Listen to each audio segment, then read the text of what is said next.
econ here. A lot of times I know that he's going to go pretty desperation at this point. He's going to send in what he can. He's got bunkers here, which are not, I mean, that's not the best place to put that bunker. The better place to put it would have been back here, build a supply depot or two to block off where that is, but he can't protect this command center with that. So Marauders, Hellions, Reapers. He's got no air defense. That immediately tells me, hey, you need to build a spire. So there's the spire. Quite a few roaches, quite a few hydralisks. This would have been a good time for me to go in and maybe attack him up here, but that's quite a few Hellions. Played well. He might be able to take out most of my hydras, probably take out the lings. So I'm going to move these spine crawlers up, play a little defensive, and use this to my advantage while I wait for overlords to spawn. So he came in, attempted to attack, did a pretty poor job of that. Again, over at his base, he's got these, but they're totally empty. What's the point building the bunkers? You might as well salvage them. He's not using his energy, so he's freaking out a little bit. And he doesn't, of course, have the Infernal Pre-Igniter yet, does he? Oh, yeah, he does. Okay. So he's got that, which is going to make these a lot stronger. They're going to do very well against light. You can see he does 8 damage, but 24 versus light. So those Zerglings, and again, the Hydralisks are going to take quite a bit of damage there. Zerglings and Hydralisks, as you can see, they're light armored units, so they're going to take a little more damage. And I am going a little crazy with the spine crawlers, but not particularly. Notice the Hellions here, and that's why I've noticed the Hellions. They do very, very poorly against the spine crawlers, and so moving some of my units down. However, I don't tell them to hold position, which I probably should. So I'm going to lose a couple of Hydras here, a couple of Roaches. I'm going to beat on him a little bit. You know, it's about a 50-50 there. I'm burden on gas, and so I need to go ahead and get these as quick as possible. And there you go, there's the Vespene Geysers on both.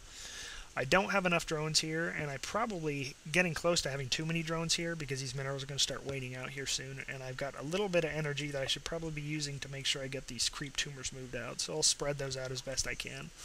I want to get some defense here, and so as soon as I can, I'm going to move most of these drones over. I am going to get a spine crawler under this. I'm going to send this queen out. She'll be able to spit larvae on here just fine, but I want to get that creep tumor so I can start moving the creep.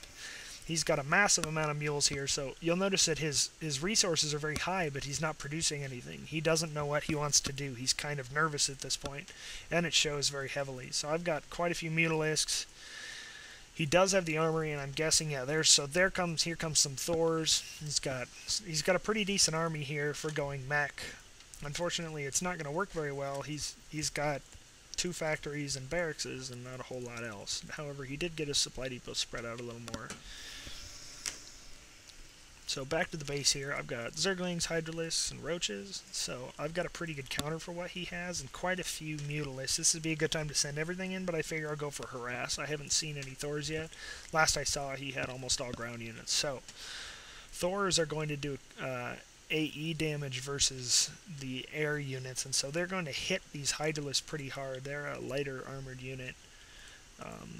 Not the best unit, but the nice thing about them is they do kind of bounce around. So I'm going to go for this Thor ASAP. He's going to lose it pretty quick. He gets a couple of hits, and you'll notice how quickly my Mutalisks start taking a bunch of damage.